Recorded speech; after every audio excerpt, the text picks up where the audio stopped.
Well, from Washington, I'm joined by Webster Griffin Tarpley, author and historian. Welcome to the programme, sir. Mr. Tarpley, looking at the rights record of the participants of the meeting in Geneva, particularly that of the United States, it's somehow hard to believe that their only concern is human rights. I mean, can you tell us how a regime change in Syria may benefit every participant in that conference? Well, the current U.S. policy under the Obama administration with Hillary Clinton at the State Department aims at the destruction of all sovereign states on this planet. It's really rolling the world situation back to the time before the Treaty of Westphalia in 1648, which established the regime of modern, independent, sovereign states. The desperation of the U.S. and the British comes from their financial bankruptcy. And what they've got to do is increase the rate of exploitation and looting and sacking of the entire world economy. And in the course of this, they find that any national government is an intolerable obstacle. It gets in their way. It can say no, right? Mubarak said no to them on numerous occasions. Gaddafi said no most of the time. So they've decided to smash up these countries. But notice, their goal is not just regime change.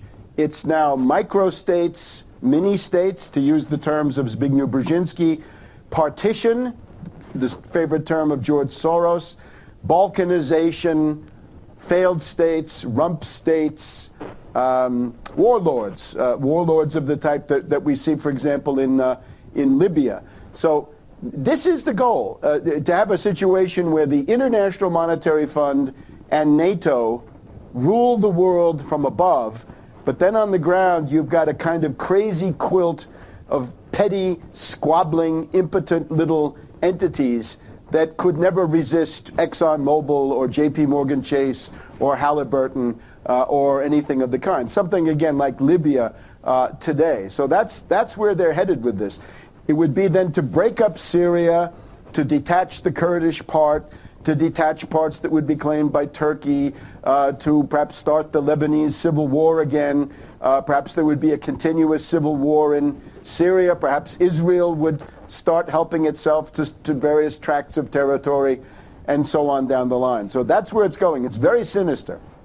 Andy, well, taking a look at the situation on the ground, I mean, for how long do you think Assad and the Assad administration in general will be able to absorb such huge pressure and stay in power? I think indefinitely. I think for a very long time. And Assad's holding power may turn out to be greater than the holding power of the coalition that is arrayed against him. Now, this, of course, depends on Russia and China maintaining their current blocking position in the Security Council. Hillary Clinton, after that tirade, that outburst that we just heard, her hysterical plan is to go back to the UN Security Council and to try once again to get a Chapter 7 resolution through the Security Council. And that will include draconian economic sanctions, and it will eventually lead then to an armed attack, a no-fly zone, meaning bombing, humanitarian corridors, buffer zones, and so forth. That will be a massive attack on Syria. There's no indication that Russia will go along. Lavrov, leaving the proceedings today, said the important thing is that nothing has been imposed. And when we look at this empty formula that they've come up with, it's a kind of a face-saving piece of rhetoric or boilerplate for all of them. On the one side, Assad and his government have said, we will not accept a solution dictated by foreigners. That's sound policy.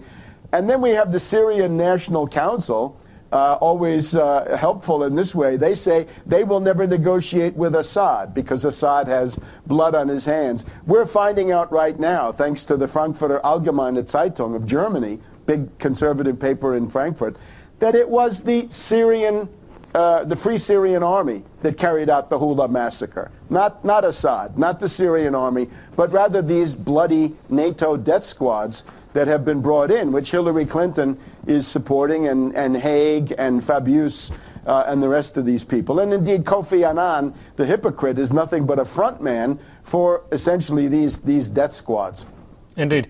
I mean, there is talk of a coalition government, and you pointed to it briefly. But, I mean, how likely will this coalition government be formed, and just how much will Assad agree to it? Well, there have been elections. That's another one of these sort of Orwellian features of these proceedings, right? There have just been elections in Syria in which more than 50%, I'm not sure exactly how many, but by all indications, more than half of the people who were registered to vote have voted, and there were opposition figures. Not everybody elected in those elections was from the Ba'ath Party. Of course, the Syrian National Council, a group of adventurers who like to live in expensive hotels and make pronunciations to the 4 points of the compass, they always say they won't negotiate. Why would they? They're living high on the hog the way it is. But there have been elections where you didn't have to be a member of the Ba'ath Party, so free elections have been held. But Kofi Annan said, those are not good enough, that's not what we mean. Well, what do you mean then, given the fact that the Syrian Free Army, the Syrian National Council, they say they won't participate in elections. So they are the ones who are intractable, and the guilt for the crisis goes to them. I think Assad can hold out for quite a while. Indeed. Fair enough. We'll leave it there for the time being. Many thanks to Dr. Webster Griffin Tarpley, author and historian from Thank Washington. You.